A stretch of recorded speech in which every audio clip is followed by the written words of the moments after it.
Boa noite a todos, né? Nós estamos começando a nossa aula de sensores de instrumentação, tá? E na semana passada nós fizemos a nossa avaliação, avaliação P1, ok?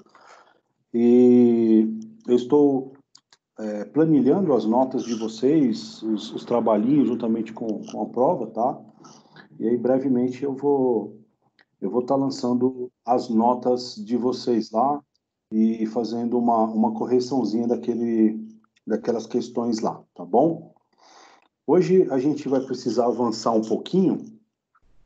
Eu vou estar compartilhando a tela com vocês aqui, tá? Compartilhar aqui. Esse que está escrito aula 7, tudo bem? Nós temos aqui esse arquivo que nós vamos começar a trabalhar alguns conceitos iniciais sobre sensores de temperatura, né? Então, vamos lá. Então, uma das primeiras coisas, né, que nós precisamos entender, pessoal, tá? Uma das primeiras coisas que nós precisamos entender aí, deixa eu diminuir um pouquinho essa tela aqui, creio que vocês vão conseguir visualizar aí também, é que para se trabalhar com sensores, né, para se trabalhar com sensores, primeiro nós precisamos conhecer bem o que é temperatura, concorda? Tá? Então, nós temos que lembrar lá da física, né? Temos que lembrar um pouquinho da física e temos que lembrar também um pouco da matemática, né? A parte algébrica, que nos fala sobre as medidas de grandeza e as unidades, tá? Então, dentro das nossas definições aí, ó, a primeira definição que é importante nós lembrarmos, né, é que temperatura, né, é uma grandeza física e é um fenômeno também que significa a agitação térmica das moléculas, tudo bem? Então, essa é uma das primeiras definições que nós temos. Além disso, nós temos também uma outra definição importante, que é o seguinte: nós temos aí as chamadas fontes de calor, tá? Então, essas fontes de calor, nós conhecemos elas. Vocês podem citar algumas fontes de calor aí, pessoal, para a gente começar o nosso bate-papo aí? O Sol. Isso, fonte de calor natural, o Sol, né? Por meio do que? De irradiação, tá? Então, se nós colocarmos aqui conceitos, né? Conceitos gerais, né?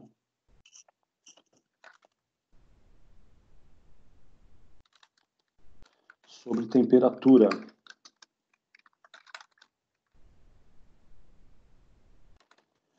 Então, nós temos que a temperatura, na prática, ela é agitação de moléculas e que ela tem fontes, né? Fontes, como, por exemplo, Sol, né? Que mais que é fonte de calor, pessoal? Atrito, sim ou não? Sim. Nosso corpo também, né, professor? Pode ser considerado fonte de calor. Isso. O corpo humano também é fonte de calor, tá certo? Existe atrito interno e vai haver dissipação de calor, tá? E quando nós falamos dessa forma, tudo vai se resumir aí, né? No princípio de conservação de energia. Estão lembrados desse conceito? O princípio da conservação de energia, tá? Rege o princípio da conservação de energia, pessoal.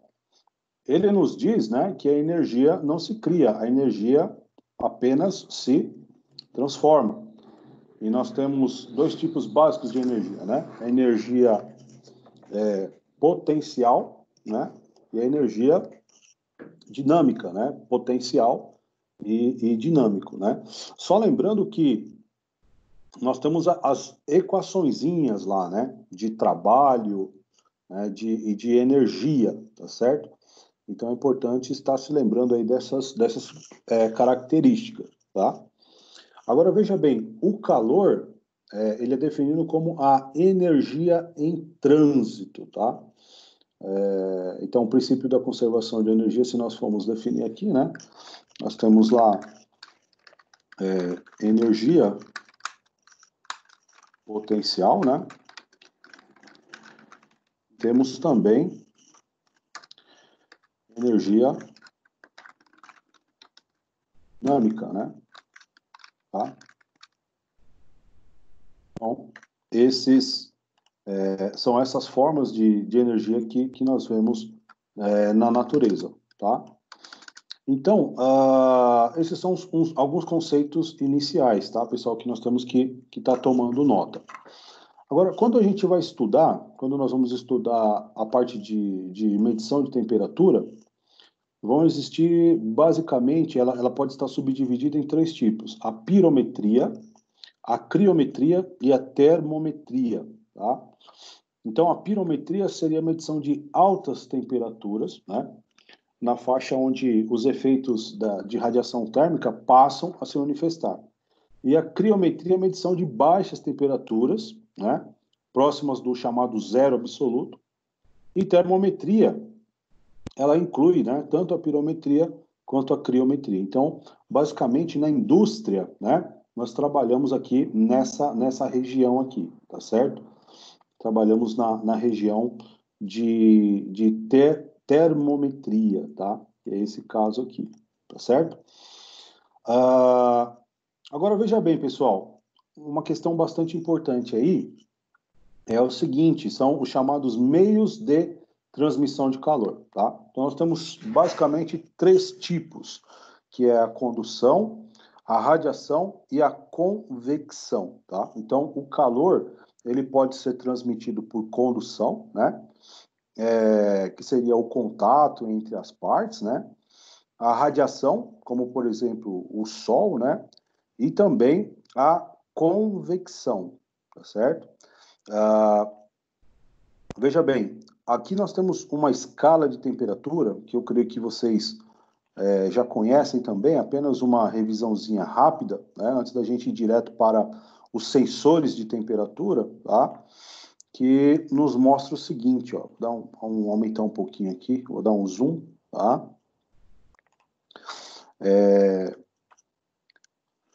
Nós temos aqui, basicamente, ó, alguns pontos de referência no eixo horizontal, tá? Então, aqui nós temos aqui 3 linhas, tá? 3 linhas. E essa primeira linha aqui nós chamamos a linha do zero absoluto, tá? A segunda linha nós chamamos ponto de fusão do gelo. E a terceira linha nós chamamos de ponto de ebulição da água, tá? Qual que é a principal referência para nós, né? Nós estamos trabalhando basicamente aqui nessa região, tá? Se você verificar aí, por exemplo, se você tiver um termômetro, você vai poder verificar que hoje a temperatura no estado de São Paulo, né, na região sudeste, ela variou lá em torno de 18 a 22 graus aproximadamente. Só que, em qual escala que eu estou falando, né? Eu estou falando na escala de Heiking, né? Estou falando na escala de Kelvin, estou falando na escala de Celsius, ou eu estou falando na escala de Fahrenheit, né? Então, nós estamos trabalhando aqui nessa escala, ó, tá? Na escala de Celsius, tá bom? Aqui mais nós utilizamos aqui no nosso país a escala de graus Celsius, tá bom? Então, com isso nós temos as respectivas conversões, né? Então, para 0 grau, né? Celsius, né? Para 0 grau Celsius, eu tenho aqui um dos estados da matéria, que é o quê? É o ponto de fusão do gelo, tá certo? Então, se eu pegar como referência essa linha horizontal aqui, o zero em graus centígrados, né, representa 32 graus em Fahrenheit, ok? 273 em Kelvin e 491,67 em Heiking. Basicamente, nós trabalhamos com o Kelvin, o Celsius e o Fahrenheit, tá? São os mais utilizados aí. O Heiking é uma escala não tão utilizada para outros tipos de padronização. Tanto é que ele tem um range, né, ou range, muito mais alto. Ele vai de 0, que é o seu absoluto, até 671, tá? Agora, veja bem, pessoal, o que significaria, né? O que significaria esse zero absoluto aqui, tá? Em termos físicos, alguém poderia ajudar a gente aí? O que significaria esse zero absoluto aí, pessoal? Quando as moléculas param de vibrar. Exatamente, tá? Quando existe a ausência de vibração das moléculas, portanto, ela não produz mais calor, né? Ou se existe algum tipo de energia, já é uma discussão para os físicos, né? Mas nós dizemos que não há mais dissipação de calor, ou nós dizemos que existe um zero absoluto a menos 273,15 graus Celsius, que seria o zero absoluto da escala Kelvin e da escala Heiking, tá? Agora veja bem, pessoal, aqui nós temos aqui uma relação, tá? Temos uma relação que relaciona, tá? As diversas escalas, tá? Então, por exemplo, se eu quiser fazer uma relação entre graus centígrados e graus Fahrenheit, eu utilizo essa igualdade aqui, tá? Essa relação aqui, que o valor se eu tiver, por exemplo, um valor em Celsius e quiser achar em Fahrenheit, substituo aqui o valor em graus Celsius e isolo, né, essa variável aqui e encontro o valor em Fahrenheit. E vice-versa, se eu tiver o valor em Fahrenheit aqui, eu isolo, né, eu coloco o valor em Fahrenheit e passo 5 para o lado de lá, dentro da equação, faço as devidas operações aí e obtenho esse valor, tá? Então, fiquem atentos, pessoal, porque é importante treinar isso daqui, tá bom? Regrinha de 3, né? Regrinha de 3 e saber ordenar aí, né, as posições de cada um dos elementos aí que nós temos nessa equação, tá? Se eu quiser pegar, por exemplo, eu tenho um valor em Kelvin, quiser saber o valor dele em graus centígrados, eu utilizo essa relação. Graus centígrados é a variável em graus centígrados sobre 5, é igual a essa relação aqui, ó, de K menos 273 sobre 5, tá? E assim sucessivamente, tudo bem? Então, essa aí é uma tabelinha de relação onde a gente consegue fazer a conversão das escalas de temperatura, tá? Obviamente, né, que os instrumentos, eles podem ter, eles realizam essas medições aí em uma determinada escala e fazem essas conversões internamente, tá? Mas é importante conhecer isso daí, tá? E antes da gente avançar um pouquinho mais aqui, pessoal, nós falamos aqui do zero absoluto, né? Que seria onde não há mais agitação térmica. Nós temos aqui o ponto de fusão do gelo, que no nosso caso aqui, o principal experimento, a principal referência é a própria água, né? H2O. Então, abaixo de valores negativos, né? Abaixo de zero aqui, valores negativos de temperatura, começa um processo de solidificação da água, H2O, tá? Agora, lembre-se sempre, tá, pessoal, que existe aí uma questão importante, né? Quando nós vamos analisar a questão das conversões, né? Conversões de escala, né? Conversões de escala de temperatura, tá? nós temos que levar em consideração também, por exemplo, quando nós estamos trabalhando aí com a água, né? A gente tem que levar em consideração não sei se vocês já ouviram falar a sigla, as CNTPS. Já ouviram falar dessa sigla? São as chamadas condições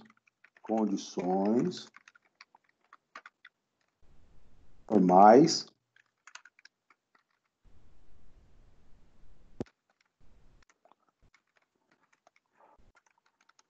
de temperatura e pressão, tá? Condições normais de temperatura e pressão. Então, essa escala é válida na CNTPS, tá? Agora, o que acontece?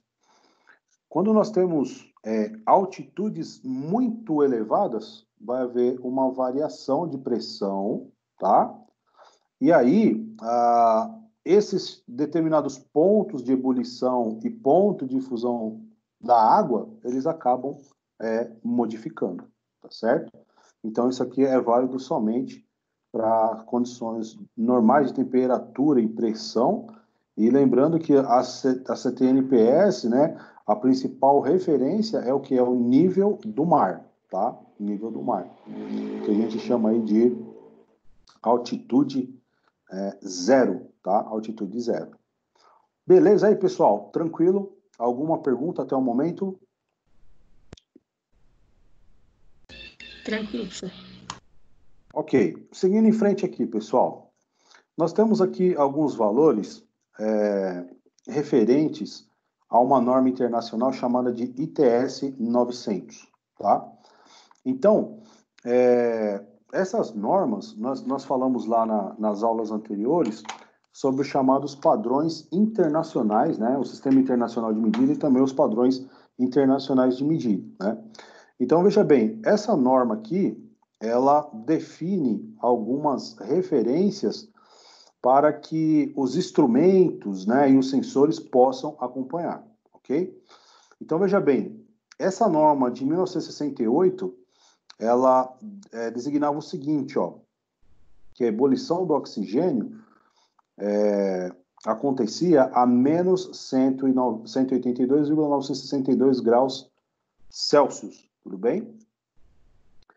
Já em 1990, nós temos aqui uma pequena variação, né? Uma pequena variação de décimos de milésimos aqui com relação à ebulição do oxigênio, tá? Aqui nós temos o chamado ponto triplo da água, que está nos dizendo que é aproximadamente 10 milésimos, né, de graus Celsius, tá? A solidificação do estanho, olha só, ele ocorre, né, a mais 238,968. São alguns valorzinhos de referência. Então, Professor, oi. o que seria ponto triplo da água? Nós vamos falar daqui a pouquinho com esse gráfico aqui, ó. Tá. Tá bom? Esse aqui é o Entendi. chamado ponto triplo da água, tá? Certo.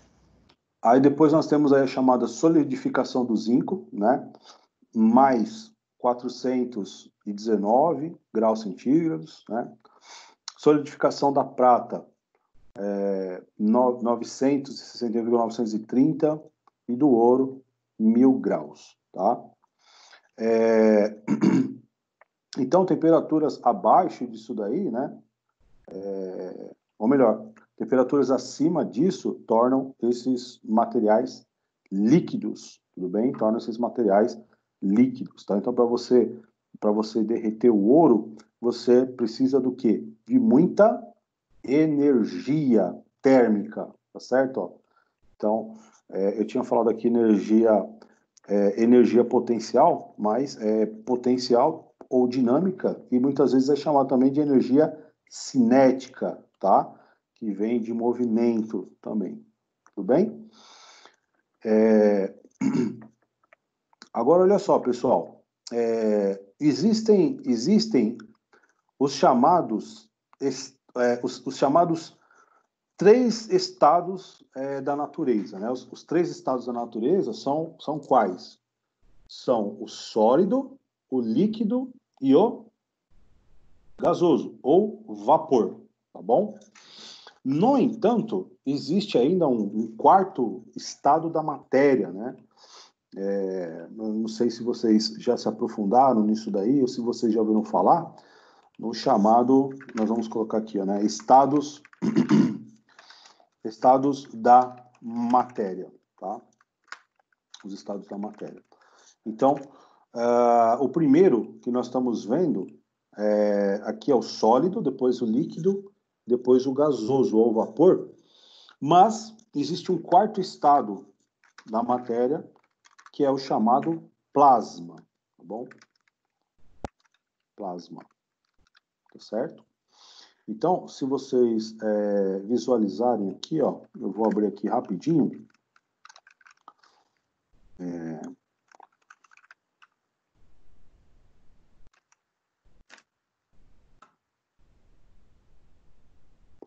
Vamos dar uma olhadinha o que seria esse quarto estado da matéria. Então, olha só. Então, depois eu vou colocar alguns links lá para vocês, tá, pessoal? Que dá para a gente tá dando uma trabalhadinha com eles também, tá?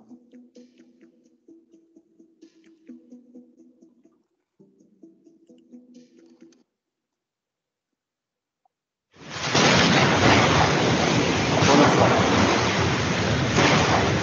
Aqui nós temos um exemplo, né?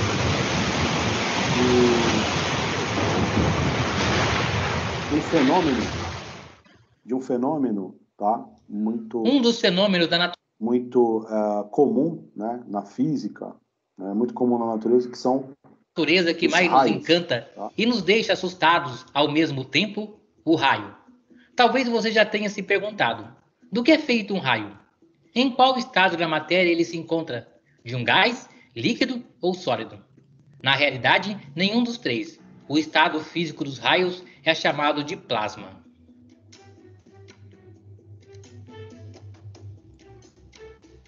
A maioria de nós pensamos que só existe 3 estados físicos da matéria.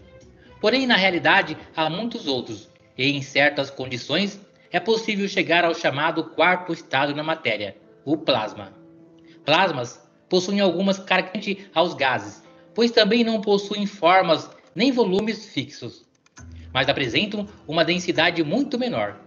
Eles são íons e elétrons livres, formados a partir da retirada de muitos ou todos os elétrons do átomo que constituem um gás.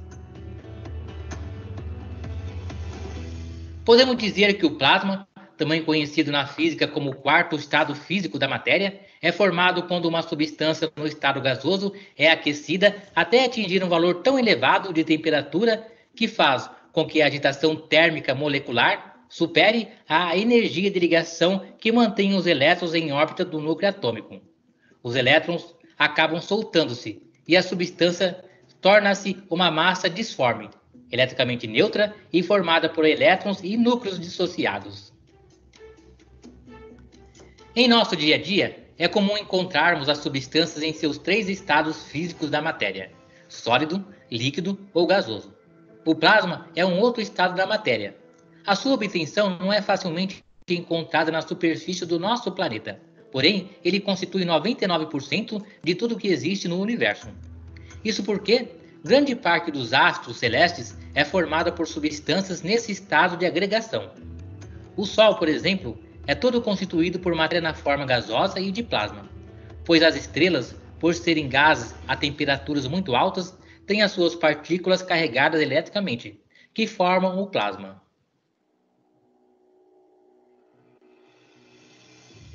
Em nosso planeta é possível encontrar matéria em estado de plasma, mesmo que muito abaixo das temperaturas em que se encontram as estrelas. As lâmpadas fluorescentes e os letreiros em neon são bons exemplos. Nesses casos, um gás é submetido a altas voltagens, de forma que os elétrons são separados de seus átomos ou levados a altos níveis de energia. E então, o gás dentro do bulbo se torna um plasma e os elétrons excitados voltam para os níveis anteriores de energia, emitindo fótons Pessoal, vocês estão conseguindo assistir aí direitinho? Sim. Tudo ok? Tudo ok. Então tá ok. Vocês vão assistindo aí que eu vou pegar um acessório que eu tenho aqui em casa que vai exemplificar isso daqui para vocês, ó. Tá? Os átomos ou levados a altos níveis de energia. E então, o gás dentro do bulbo se torna um plasma e os elétrons excitados voltam para os níveis anteriores de energia, emitindo fótons com comprimento de onda dentro do espectro visível, possibilitando que enxergamos assim as luzes coloridas. Os raios e as televisores de plasmas também são bons exemplos do plasma encontrado em nosso planeta.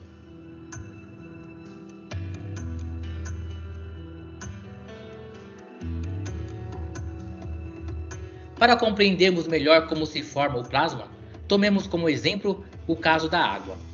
Ao fornecermos energia, calor, ao gelo, ele derrete e transforma-se em água.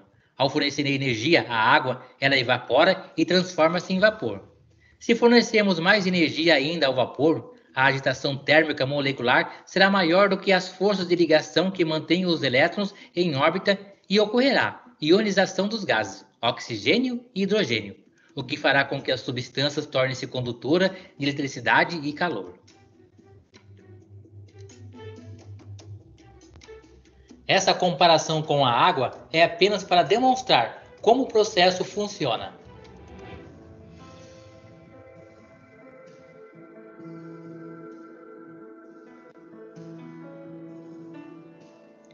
Os gases e o plasma apresentam algumas características em comum, como baixa densidade e a capacidade de fluir. Apesar disso, eles não podem ser classificados de forma igual, pois a nível atômico e molecular apresentam estruturas e propriedades completamente diferentes. O plasma pode conduzir corrente elétrica melhor do que o cobre, fluir como um líquido viscoso e interagir com campos elétricos e magnéticos, diferentemente dos gases. Apesar de o plasma ser um bom condutor de eletricidade, uma das suas características mais importantes é a tendência que ele tem de permanecer eletricamente neutro, já que possui a mesma quantidade de cargas elétricas, negativas e positivas. A interação entre essas cargas é a responsável pelas propriedades já citadas.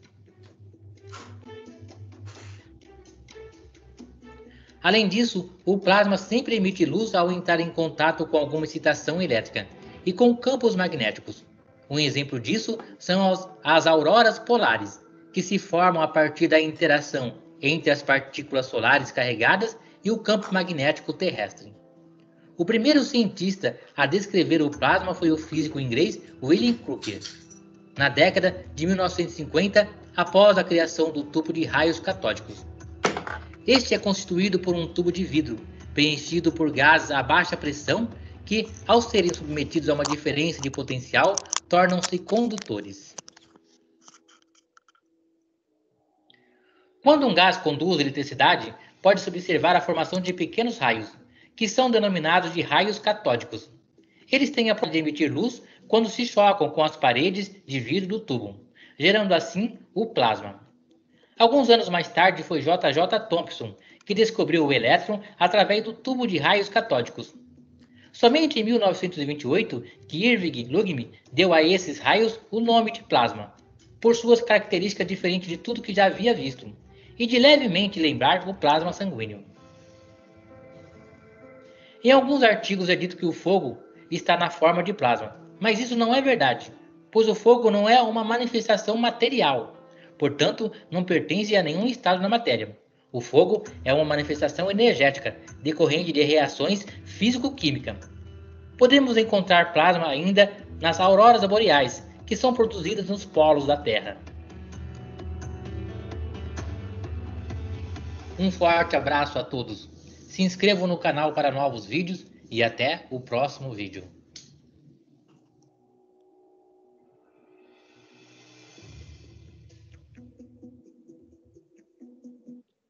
E aí, pessoal, tranquilo? Ok aí?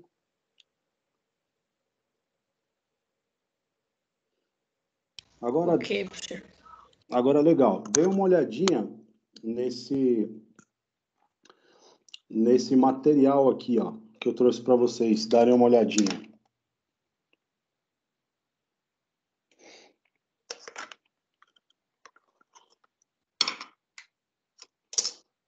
Ok? Então, o que a gente vê aqui, pessoal?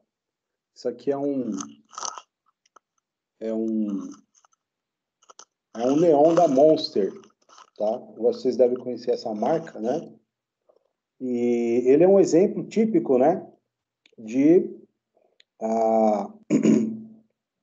plasma, né, de um dos estados da matéria que existe aqui dentro, tá? E devido à agitação das moléculas internas, aqui existe um gás, né? Existe um gás interno aqui.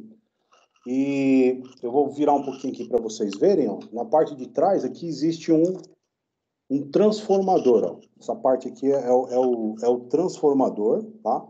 Que ele vai pegar 127 volts aqui, ó, tá? A gente vai ter 127 volts do lado de cá, tá? Não sei se vocês estão vendo aqui, ó. Existe um cabo de ligação aqui, vou mostrar para vocês, tá ligado aqui, ó, tá? Esse cabo vem 127 volts e ele pega essa tensão baixa aqui e eleva para a ordem de milhares de volts, tá? Com baixas correntes. Então, essa tensão extremamente alta que existe entre os diversos terminais do neon faz com que haja essa agitação térmica, né? Mas não tem dissipação de calor, não tem aquecimento devido ao gás que existe aqui, tá? Então, são exemplos que a gente pode trazer para vocês aí também, tá? Então, são alguns brinquedinhos aí, meio que tecnológicos e científicos que a gente, às vezes, acaba comprando, né, ou adquirindo. Esse aqui eu ganhei. Esse neon aqui, na realidade, ele estava quebrado, aí me passaram para consertar ele. Eu consertei 2 e fiquei com 1. Saí no lucro ou não, galera? Saiu, certeza. Estourou, professor. Saiu. Então, é basicamente isso daí, tá, pessoal? Os chamados estados da matéria, tá? Então, aqui não está atualizado, mas eu falei, deixa eu passar essa informação para a galera, porque a gente não vai conseguir estar medindo, né? Medindo o fogo, tá? Você não consegue fazer medição internamente dentro de uma chama, né? Tá? E aqui também, no caso dos gases, do neon aqui também, a gente não consegue fazer essas medições aí internas também, porque ele está nesse chamado quarto estado da matéria, ok? Então, olha só, pessoal, voltando aqui um pouquinho nesse gráfico que nós estamos trabalhando com ele aqui, ó, nós temos aqui, de um lado, né, nós estamos vendo aqui temperatura, tá? Nesse eixo horizontal aqui, nós estamos vendo temperatura, tá? E nesse outro eixo aqui, nós estamos vendo pressão, tá? Então, quanto maior a temperatura que eu estou caminhando aqui, ó, estou caminhando nesse estado aqui, ó, tá? No estado, aumentando a temperatura de um determinado ambiente, né? O que está acontecendo? Qual que é a tendência? A tendência é que o material, né? Ele vá para um ponto, né? Ele sai da linha de sublimação, tá? A linha de sublimação. E ele entre aqui na linha de vaporização, tá? Vaporização. O ponto triplo é o ponto que une de todo esse lado aqui, é que eu não consigo desenhar bem aqui agora. Deixa eu ver se dá para vocês enxergarem melhor aqui.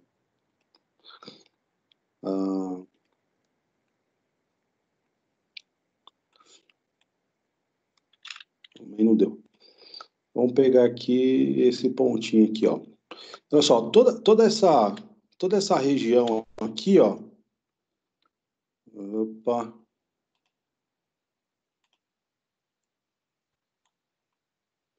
Toda essa região aqui, ó, é a fase sólida da matéria, tá? Região de fase sólida, ok?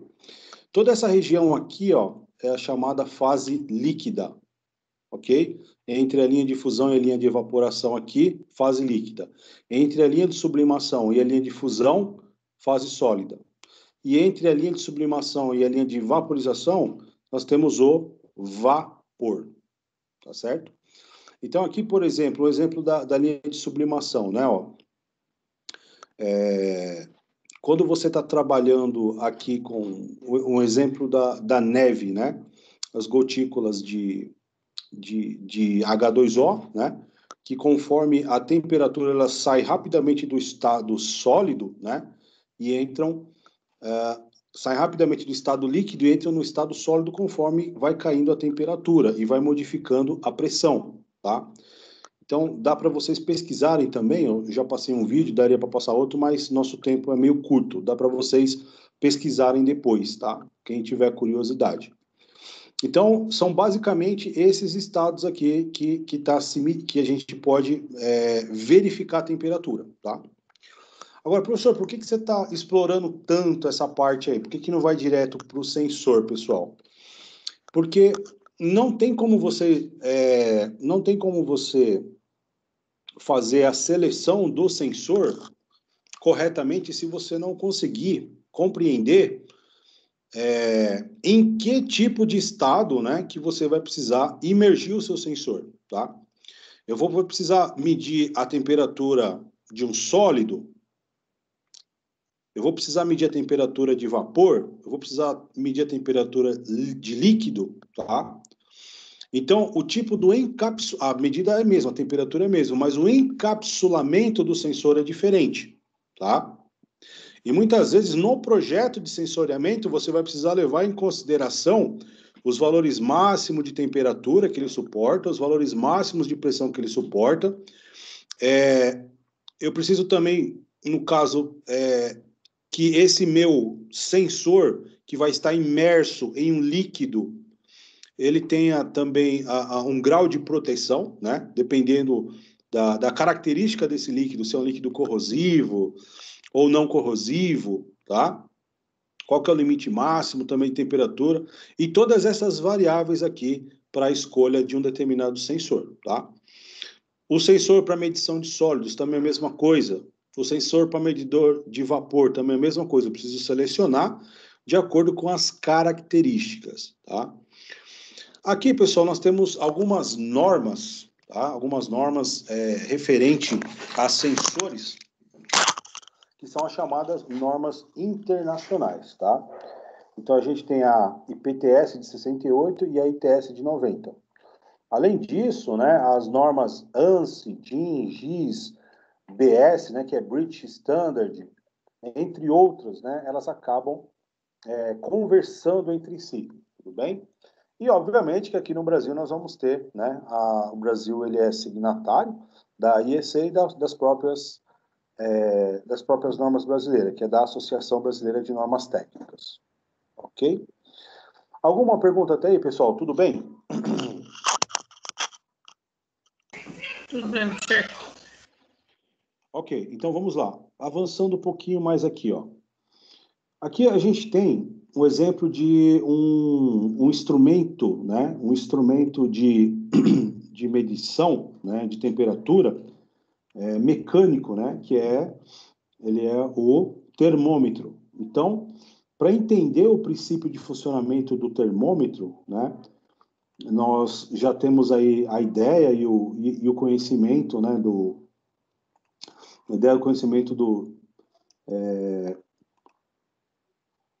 Das características, né, da grandeza que nós estamos observando, e agora a gente precisa entender como que ele funciona, né, o princípio de funcionamento. Então, basicamente, o sensor de temperatura, que é o termômetro de bulbo, né, ele funciona por meio de expansão, né, dilatação e expansão do líquido, ok? Então, nós temos aqui uma equaçãozinha que define, tá? Ele define o volume total, né? O volume total do líquido que está dentro desse bulbo aqui, em função de algumas variáveis, né? Então, nós temos aqui, ó, a variável, o V0, que seria o volume inicial, tá? Que multiplica 1 mais o beta, que é o coeficiente dele, que multiplica a própria variação de temperatura, tá? Então, tomem nota disso daí, pessoal, porque isso daí cai na prova, tá bom? Eu vou voltar aqui rapidinho, deixa eu só mostrar para vocês um pouquinho aqui mais à frente, ó. Não está aqui, tá? Mas nós vamos utilizar alguns cálculos desse daí, depois eu vou trazer alguns exemplos para vocês, sobre essa equaçãozinha que nós utilizamos aqui, tá? Então, olha só, novamente, né? O volume total do deslocamento, né? Olha só, eu tenho aqui de um lado, tá? Eu tenho aqui de um lado uma posição que está a zero, vamos dizer aqui, né? O limite mínimo, ele não, nesse caso aqui desse primeiro termômetro, ele não faz medição negativa, tá? Então o mínimo dele seria aqui em zero. Esse segundo aqui, ele já faz medições negativas. O range dele, né? O range dele é maior, tá? Então ele vai até menos 30 aqui, tá? Agora, o que acontece aqui, pessoal? O que importa para nós, nesse caso aqui, é a variação desse volume. Então, quanto mais variar esse volume interno do líquido, que é o mercúrio que está aqui dentro, maior vai ser a temperatura, tá? Maior vai ser a expansão. E essa variação, esse volume total, depende do quê? Depende do volume inicial desse cara aqui, dado em milímetros, tá? Que multiplica 1 mais o beta, que é o coeficiente, que multiplica esse ΔT aqui, que é a variação de temperatura, tá bom? Então, depois a gente vai ver alguns exemplos práticos disso daí. Então, olha só, alguns outros instrumentos aqui e suas faixas de operação, tá? Vamos lá, então. Então, se nós pegarmos aqui, ó, quais são os materiais que podem existir internamente aqui no bulbo do termômetro, né? Nós temos aqui o mercúrio, por exemplo. O mercúrio, o seu ponto de solidificação aqui, ele é menos 39, tá? Menos 39, ponto de solidificação. E o ponto de ebulição dele é mais 357, tá? A faixa de uso de temperatura, o range dele, ele vai de menos 38 até 550 graus Celsius, ok? Então, essa aqui é a faixa de uso, certo? Que mais que eu tenho aqui, ó? Né? Obviamente que nesse caso aqui, o líquido que eu estou trabalhando aqui, ó, o mercúrio, ele vai ter um beta específico aqui também, tá? Ele vai ter esse beta específico aqui. No caso do álcool etílico, tá? O álcool etílico, o ponto de solidificação dele é menos 115, tá? Menos 115. E o ponto de ebulição vai até 78. Lembre-se, né, que se eu colocar esse instrumento de medição aqui, o termômetro, se eu não souber especificar corretamente esse meu instrumento, né, e digamos que eu utilize uma aplicação de termômetro de álcool etílico para uma temperatura superior a 78 graus. O que vai acontecer? Vai haver uma dilatação, uma expansão, né, a ponto de isso daqui, né? O que vai acontecer com isso daqui, ó? Isso daqui vai se dilatar a ponto de estourar, né? A pressão interna vai ser muito alta e você vai perder o seu instrumento aí. Tudo bem? Novamente aqui, pessoal. Mais um tipo de líquido, tá? O tolueno, tá? O tolueno, ele vai de menos 92 até mais 110. E a faixa de medição é de menos 80 a 100. Essas aqui são as respectivas faixas de uso em graus centígrados. Obviamente que existe uma limitaçãozinha aí, né? Sobra um pouco aqui para uma faixinha de variação para não atingir o valor máximo, né? Uma chamada tolerância, tá bom? Existe uma tolerância aqui de alguns graus para que você não utilize os valores máximos correndo risco aí, né, de ter um problema desse tipo aqui, ok? Agora, olha só, nós temos aqui nessa figura alguns exemplos, alguns outros tipos, né, de instrumento. Ó, nós estamos trabalhando aqui, ó, medidores de temperatura por dilatação ou expansão. Então, o primeiro instrumento que nós estamos trabalhando aqui de medição de temperatura é o termômetro a dilatação líquido, tá? Se eu perguntar para vocês, pessoal, qual que é o princípio de funcionamento do termômetro a dilatação, termômetro a dilatação de líquido? Então, você vai explicar, olha, o termômetro de dilatação é baseado...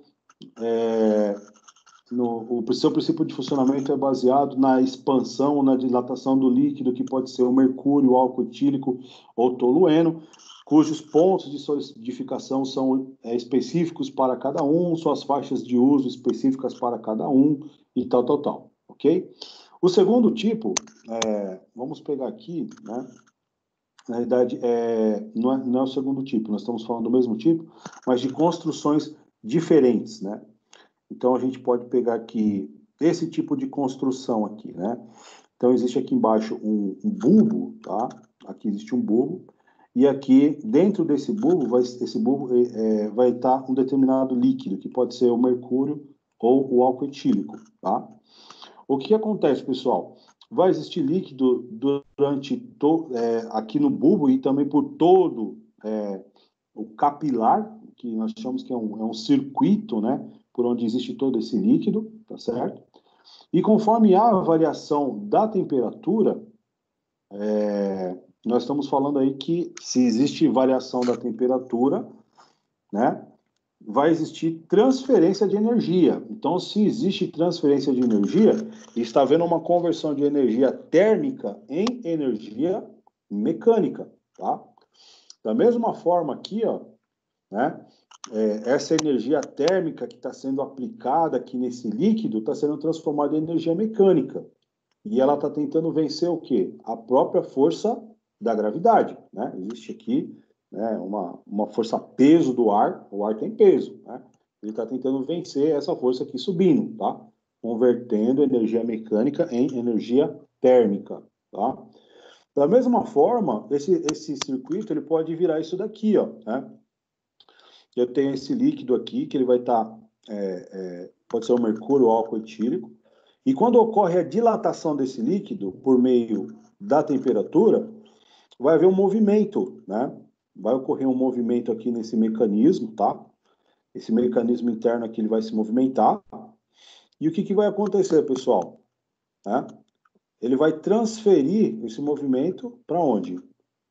Aqui para o meu range, né? Aqui para minha escala, tá certo? Então, digamos que eu tenha 0 aqui no primeiro ponto, e conforme começa a ocorrer a dilatação do líquido, vai haver uma movimentação proporcional à dilatação. Então, os instrumentos eles são preparados dessa forma para que eles possam, né, transmitir essas informações, né, de forma correta. Então, eles são calibrados para isso, ok? Então, esse aqui é um exemplo, né, de recipiente metálico. Existem outros tipos, né? Ó, tá? Aqui pode ser um outro tipo de capilar, que não seja uma mangueira, pode ser um tubo metálico, tá certo? E aqui acontece a variação, né? Esse aqui é o tipo C. Acontece a variação da mesma forma, tá? Isso aqui é um termômetro. Esse aqui pode existir um outro mecanismo aqui, que é o capilar, o espiral, tá? Então, olha os tipos, tipo C, tipo espiral, né? E tipo helicoidal, tá certo? Então, em todos os casos, vai ocorrer uma variação aí, né? Da posição em função da dilatação do líquido existente lá, tá? Aqui nós temos algumas outras faixas, né? De utilização, né? O mercúrio nós já falamos, menos 35 a mais 550, o chileno é menos 40 a mais 400, o tolueno menos 800 a mais 100, tá? Agora aqui, pessoal, um outro tipo, né, de termômetro. O termômetro à pressão de gás, tá? Então, nós temos aqui, ó, né? Deixa eu reduzir um pouquinho aqui para vocês verem essa imagem, tá? Então, nós temos aqui internamente um determinado gás, ok? E conforme o aquecimento desse gás aqui, vai haver uma expansão do gás, tá? Vai haver uma expansão do gás. Aumentou a pressão e aumentou a temperatura do gás, ele vai fazer com que haja um movimento aonde? Aqui nesse mecanismo, tá? Então, esse daqui é conhecido como o termômetro de Bourbon, né? Nós já vimos 4 tipos aí, né? Tipo C, metálico, né? Olha lá, metálico tipo C, tipo espiral, tipo helicoidal e tipo Bourdon, tá? Aqui, nós temos aqui algumas temperaturas críticas, né? De gases. Nós temos o hélio, o hidrogênio, o nitrogênio, o dióxido de carbono, tá? E as temperaturas críticas estão aqui, ó. No caso aqui, menos 267, menos 238, menos 147 graus centígrados, tá? Tem alguém aí, pessoal, que está com o fone aberto, está dando microfonia aí. Então, olha só, o próximo tipo de termômetro, né? Então, novamente aqui, pessoal, primeiro tipo de termômetro, a líquido, né? Dilatação de líquido. Segundo tipo, a gás, ok? E o terceiro tipo, a vapor, tá? Vamos pegar mais um tipo de termômetro aí, o termômetro à pressão de vapor, tá? Então, a construção dele é praticamente a mesma, né, dos anteriores. Vai existir aqui um líquido volátil, né? O que é líquido volátil? Que ele se expande, né? Ele varia o seu volume em função da temperatura, tá? Novamente, ele deve obedecer àquela equação, tá? Não se esqueçam disso. VT, né, volume total, é igual ao volume inicial, que multiplica 1 mais o beta, né, que é o coeficiente de cada um deles, vezes o delta T, a variação de temperatura, tá? Então, o que acontece? Esse líquido volátil aqui, ele vai variar aqui no capilar, né? E aqui em cima, ele vai ser do tipo Bourbon, né? Então, ele continua tendo esse mecanismo que foi desenvolvido por esse inventor aí, né? Bourdon, tá? Mas o tipo de condutor, vamos dizer assim, né? De transferidor de energia, não é mais o líquido. Chegou aqui, no caso, ser o vapor, tá? Que é o ar, tudo bem? Nós temos lá vapor e gás é praticamente a mesma coisa, vamos dizer assim, né? Só que aqui, esse autor aqui, ele diferenciou, tá? Termômetro de pressão a vapor e termômetro de pressão a gás, tá? Então, o que acontece aqui, pessoal? Olha só, alguns tipos de materiais. Cloreto de metila, butano, éter etílico, tolueno, dióxido de enxofre e propano, tá? Então, aqui tem os pontos de fusão e os chamados pontos de ebulição, tá? O que acontece aqui, pessoal? Uma coisa muito interessante, né? Quanto menor, né? Quanto menor o ponto de ebulição, nós dizemos que ele é mais volátil, tá? Correto? Então, a volatilidade desses materiais aí é em função desses chamados pontos de ebulição deles, tá? Então, tem toda uma ciência por trás disso dentro da engenharia de segurança do trabalho também, tá? No transporte de líquidos, no transporte de gases, todos esses valores aí têm que ser monitorados, tá? Se vocês forem trabalhar em alguma... Não sei se alguém já trabalha em indústria que utiliza medição de temperatura. Alguém aí trabalha ou já manipulou esses tipos de instrumentos, pessoal?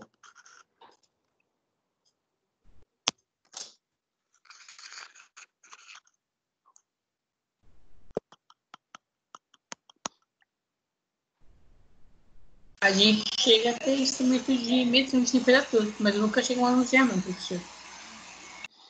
Então, nas indústrias existe aí na realidade, o governo, ele paga, né, uma indenização ao trabalhador em função, né, do tipo de ambiente, da severidade do ambiente que o trabalhador labora, né? Então, muitas vezes ele está laborando aí num local muito úmido, num lugar muito seco, num lugar muito quente. Então, aí existe lá uma norma regulamentadora do trabalho que vai verificar, né, por quanto tempo esse trabalhador está exposto a essa temperatura, né? Por quanto tempo esse trabalhador está exposto a determinada umidade, né? E em função disso daí, vão ter que ser tomadas ações, né? Ações corretivas, né? Ou para redução desse risco ou até mesmo a eliminação desse risco, né? Lembrando lá que os riscos existentes, né, no trabalho são riscos físicos, químicos, biológicos, né, riscos ergonômicos também, tá certo?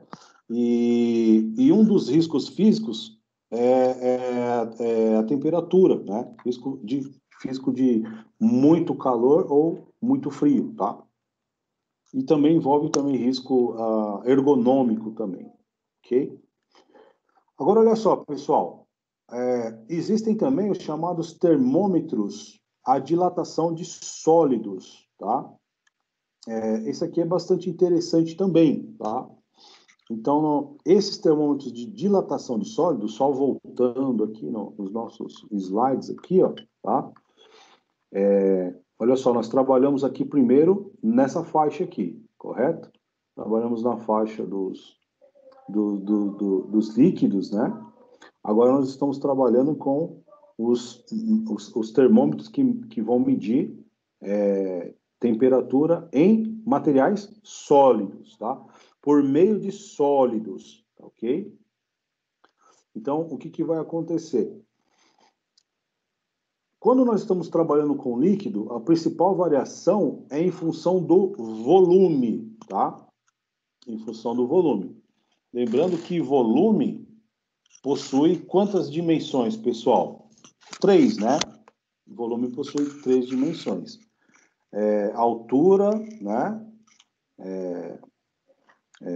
Tá lá no eixo tridimensional, né? X, Y, Z. Então, nós temos comprimento, largura e altura, tá? Agora, quando nós estamos trabalhando com a medição de temperatura na parte de sólidos, nós temos apenas a dimensão de, olha aqui, ó, dimensão de deslocamento em uma dimensão aqui, ó, tá? Que é o comprimento L, né? De Lord, né? Lord, comprimento, tá? Então, o comprimento total, que na realidade vai nos informar a variação do comprimento está ligada diretamente à variação da temperatura, depende do quê? Depende do comprimento inicial vezes 1, que multiplica alfa, que é o coeficiente de dilatação, vezes ΔT, que é a variação de temperatura, ok? Então, essa equaçãozinha aqui é a mesma da anterior. Essa equação é a mesma da anterior aqui, ó, tá? Só que o que muda é que lá nós temos comprimento e aqui nós temos volume, tudo bem? Então, o que acontece, ó? Como que é verificado isso daí, tá, pessoal? Então, vamos pegar, por exemplo, aqui, ó, no caso do material chamado alumínio, né? O alumínio, ele tem um alto índice de dilatação, tá? Então, qual que é a tendência, né? Qual que é o estado quando o alumínio está frio? É que ele se mantenha rígido, tá? Com pouca dilatação. Agora, quando começa a ocorrer aplicação, né? Quando você começa a aplicar energia, transferir energia para ele, ou aquecer esse tipo de material, começa a haver uma dilatação, tá? Começa a haver uma dilatação. E aí, essa dilatação aqui, né? Ela vai gerar o quê? Um movimento, tá? Um movimento. E esse movimento, ele vai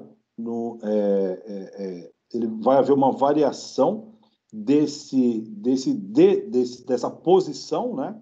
Da posição do instrumento, posição inicial, para uma posição final que diretamente proporcional à dilatação do material, tá? Então, novamente, ele sai do estado inicial de um comprimento L0, tá?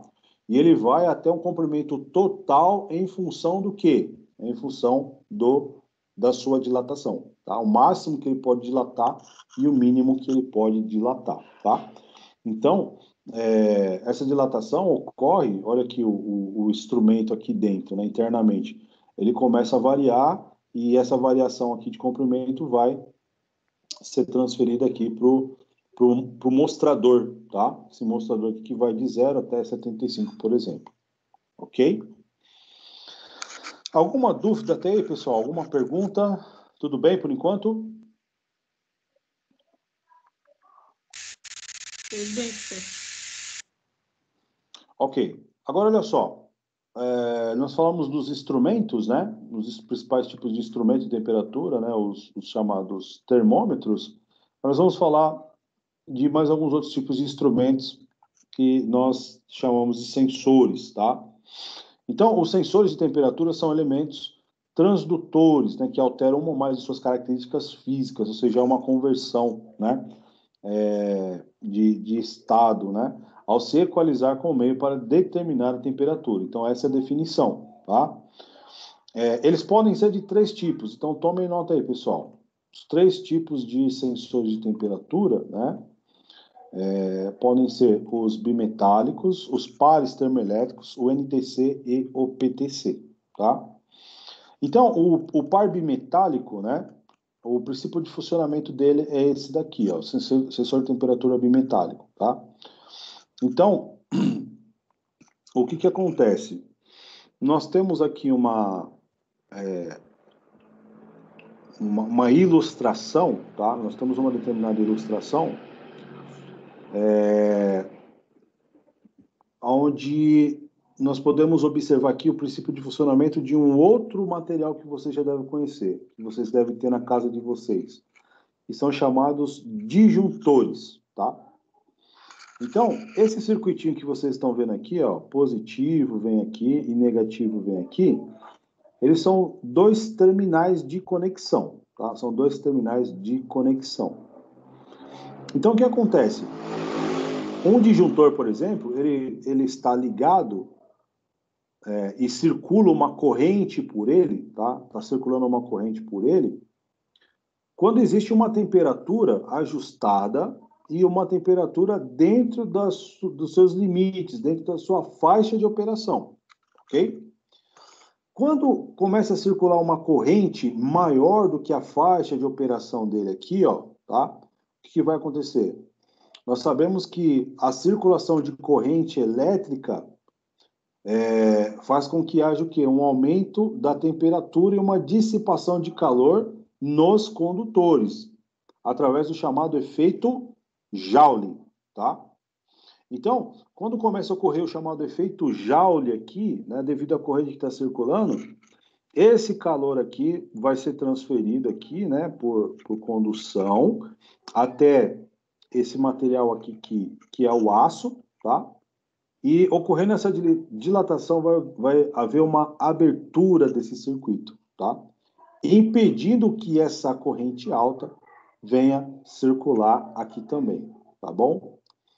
Alguma pergunta até aí, pessoal? Alguma dúvida? Professor, no caso, ele passa o aço, dilata, e o latão ele serve para fazer com que ele volte ao estado inicial? É como se fosse um compensador? Desculpa, faz novamente a pergunta. O aço, ele vai dilatar com a temperatura, certo? Sim. Os dois, ele tem o mesmo coeficiente de dilatação ou um serve para fazer ele voltar direito? Porque eu sempre me confundo com esse bimetálico, né? Um dos metais é para compensar, para fazer com que ele volte ao estado inicial? Então, eles são uma junção bimetálica, por isso que é chamado de par bimetálico, entendeu? Então, olha só, essas duas lâminas, né, ó, o bimetálico, né, elas são feitas de materiais que possuem coeficientes de dilatação diferentes, né?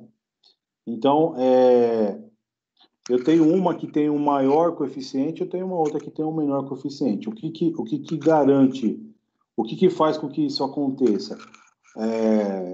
Devido a eles terem coeficientes diferentes, eles acabam se compensando um ao outro, tá? Então, não sei se eu respondi sua pergunta, tá? Mas se eu tivesse apenas material, não ocorreria, né, o retorno, poderia não ocorrer o retorno do outro material, tá certo? Ah, tá, entendi. Ao estado inicial. Tá? Então, esses dois metais é para que ela possa dilatar e depois voltar, né? Por isso tem que ser sempre dois. Um só não vai, ok. Exatamente. Tá. Vamos lá, então, pessoal. Então, olha só. Basta, então, dopar as lâminas, né, de contato. Só um minutinho. Estão ouvindo aí, né? Olha só. Basta que nós venhamos dopar as lâminas de contato para que, ao haver o aquecimento, né, o movimento se encarregue de abrir ou fechar o circuito, né? Então, é uma solução simples, pessoal, que funciona lá nos chamados termostatos, tá? É a junção de duas palavras, né? Contato, né, com termômetro, né? Ou contato à temperatura. São chamados termostatos, tá? Sempre empregado em aplicações com circuitos de proteção contra sobrecorrente, controle de temperatura, estufas e fornos, ok? Agora, os pares termoelétricos, pessoal, já é um outro princípio de funcionamento, né? Então, aqui a gente já começa a falar dos chamados termopares, eles são muito aplicados na indústria, tá? Amplamente aplicados na indústria. Então, a gente tem aqui dois fios, né, de metal, e eles estão emaranhados, né? Eles estão emaranhados, ok? E devido às características de cada um deles, é uma característica química de cada um deles, eles fazem com que haja, né, quando existe calor circulando, né, na superfície desses materiais, lembre-se lá da teoria dos átomos, né? Teoria dos átomos. Existe lá, um átomo ele é formado por um núcleo, né, que é composto de prótons e nêutrons, e existem aí os chamados elétrons, que são elementos que ficam na camada externa, eles orbitam, né, o núcleo, tá? Então, conforme aplica-se energia, né, conforme se aplica-se energia nesses átomos, esses elétrons podem se desprender e fazer com que haja uma circulação de corrente. Então, aqui é a palavra-chave, né? Quando ocorre a transferência de energia térmica, né, vai ocorrer uma agitação térmica dos átomos aqui, por sua vez, dos elétrons, no par bimetálico, e isso daqui vai fazer com que haja uma circulação de corrente, que vai estar aqui no voltímetro, tá? Estabeleceu o circuito, circulou a corrente, então você tem aqui os dois terminais do termopar, e essa corrente varia em função da temperatura. Quanto menor a temperatura, menor a corrente. Quanto maior a temperatura, maior a corrente. Tudo bem? Então, olha lá, né? Os pares termoelétricos têm a capacidade de operar com temperaturas muito altas, né? Linearidade e precisas, tá? Essa questão da linearidade é uma questão muito importante também, tá, pessoal? Então, lembre-se que quando a gente fala em termos de linearidade, né? O que nós estamos falando, né? Que se eu tenho um determinado gráfico, tá? Se eu tenho um determinado gráfico aqui e eu tenho um valor de temperatura, né? Olha só, isso aqui, se eu tiver aqui algumas grandezas, né? Eu vou chamar isso daqui de eixo X, né? bastante conhecido como eixo X. E lá eu vou chamar, lá em cima eu vou chamar de eixo Y, tudo bem? Eu vou chamar de eixo Y, tá? Então, o que acontece? Quando é que o meu sistema é um sistema linear? Que ele tem um comportamento linear, tá? Quando os valores de X, né? Exemplo aqui bem típico, né? Os valores de X são proporcionais aos valores de Y, tá? Então, aqui eu tenho X1 e aqui eu tenho Y1, tá? X1 e Y1. Então, dessa forma, existe linearidade, tá? Agora, quando é que o sistema ele é não linear, tá? Se eu pegar esse mesmo gráfico aqui, pessoal, tá? Se eu pegar esse mesmo gráfico aqui, vou mostrar para vocês aqui, ó, tá? Ele começa a tornar-se não linear quando ocorre, ele sai daqui, ó, e começa a fazer isso aqui, ó. Tá? Não linearidade. Então, não é proporcional o valor de X ao valor de Y, percebeu? Então, existe uma palavrinha muito importante, né, que se chama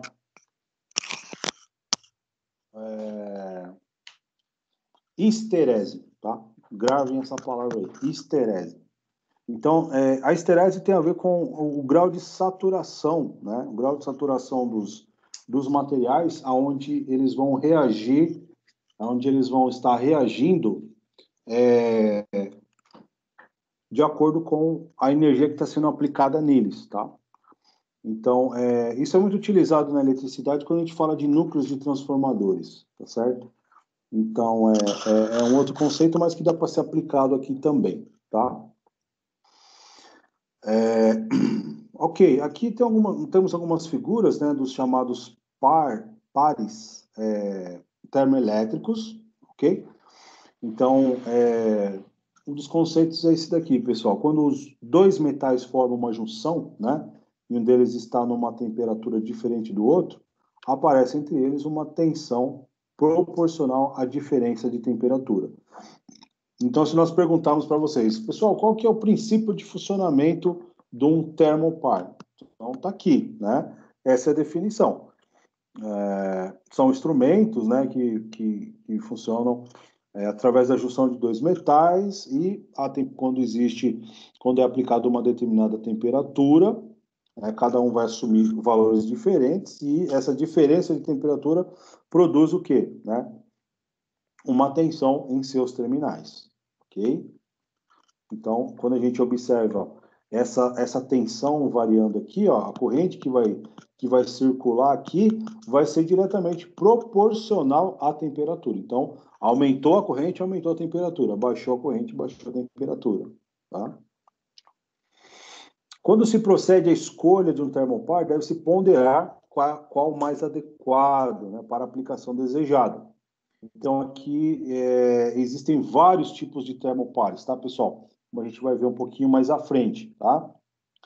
E deve-se considerar também, né, o tipo da liga, tá? O tipo da liga, a construção física do termopar, tá? E para cada processo é necessária uma construção física específica, já que alguns processos agridem o material utilizado. Aquilo que nós estávamos comentando com vocês lá no começo, tá? Eu tenho o físico, tá? Tenho estado físico, vou medir temperatura em meios físicos ou meios gasosos, né, vapor, ou meios líquidos, tá? Meios sólidos, líquidos e gasosos ou vapor, tá? Então, olha só, pessoal, os principais tipos de termopares. Então, eu tenho o termopar E, termopar J, termopar T, K, N, R, S e B, tá? E cada um desses termopares, pessoal, eles têm um range, né? Um range. Sempre fico na dúvida como pronunciar essa palavra. Ele tem um range de temperatura que vai de menos, por exemplo, tipo E, de menos 270 a 1000 graus Celsius, tá? Que tipo de material é esse? Então, ele é uma liga, né? Formada por 90% níquel, né? E 10% crômio, tá? Então, é o primeiro tipo de material. O nome já diz par, né? São dois. Então, a primeira é uma liga de níquel-crômio. E a segunda, né? Níquel-cromo que dá crômio, tá? A segunda é de cobre mais níquel, que vai dar o constantan, tá? Então, essa liga, né? Esse par bimetálico, ele vai dar esse valor aqui de valores máximos e mínimos de temperatura a ser medido, tá? A lógica é a mesma, tá? A lógica é a mesma para os tipos E, J, T, K, N, R, S e B, ok? Ok, pessoal, chegamos ao finalzinho dessa nossa primeira parte da aula. Ok. Pessoal, é o seguinte, nós vamos fazer uma atividadezinha agora, e eu vou pedir para vocês acessarem na aula 5, tá? Vocês estão conseguindo ver a minha tela aí? Então, vocês vão acessar a aula 5 e vai estar lá, questionário sensores de temperatura, parte 1, tá? É a nossa atividade da aula de hoje, ok? Então, vocês vão acessar aí, ó.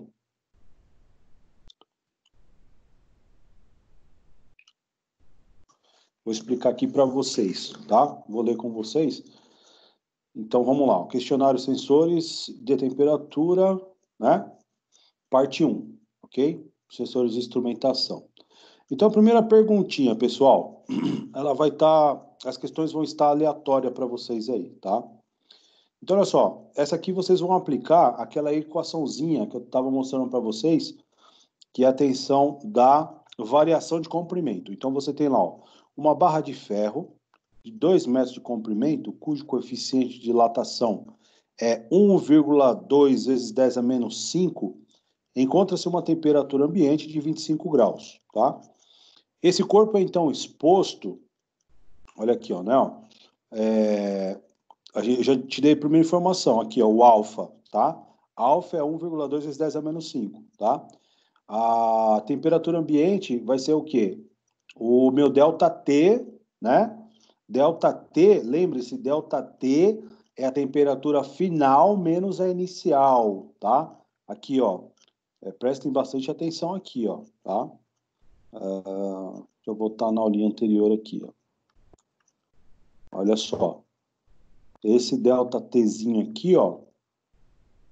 Ó, vou até escrever, não sei se daria para escrever aqui, né? Mas esse ΔT aqui, ó, tomem nota aí, né? Ó, a variação total, né, do comprimento total é igual o comprimento inicial, que multiplica 1 mais o alfa, que multiplica o ΔT. Esse ΔT aqui é o final menos o inicial, tá bom?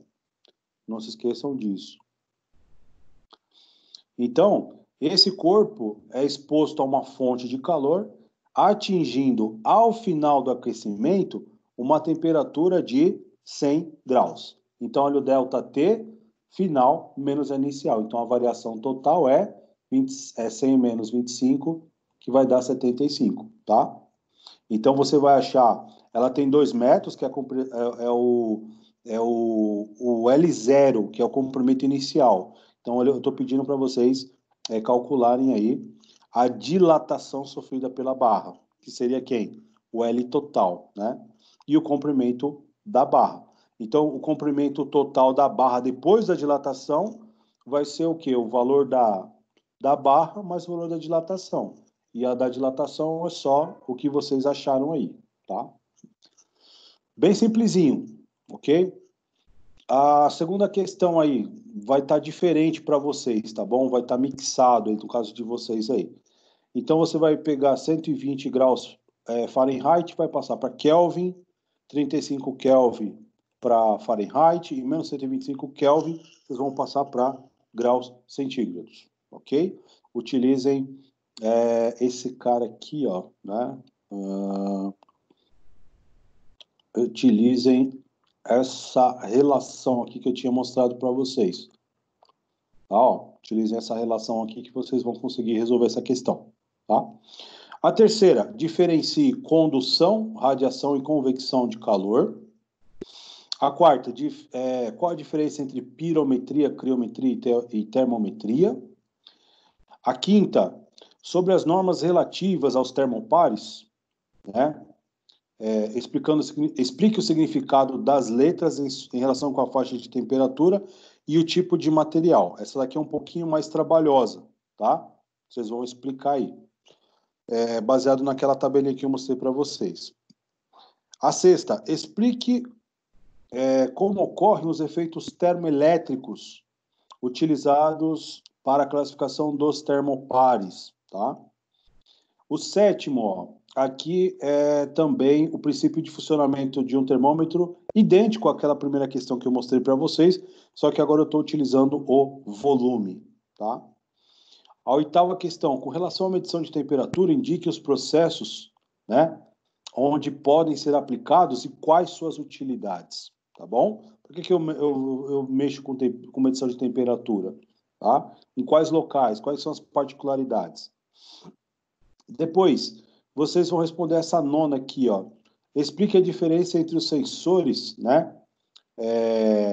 Explicando o seu funcionamento. O que é um par bimetálico, o que é o par termoelétrico, o que é um... Aqui a gente não chegou de comentar, deixa essas duas de fora, o PTC e o NTC, que eu vou explicar na outra aula, tá, pessoal? Tirem essas duas. Respondam só a A e a B, ok? Quem quiser responder a C e a D também não tem problema, mas respondendo a A e a B eu já considero, tá? E a 10ª questão, explique como ocorre a transição entre as fases sólida, líquida e gasosa por meio dos processos de fusão, sublimação, vaporização, em função da pressão e temperatura. Ok, pessoal? Alguma dúvida? Alguma pergunta?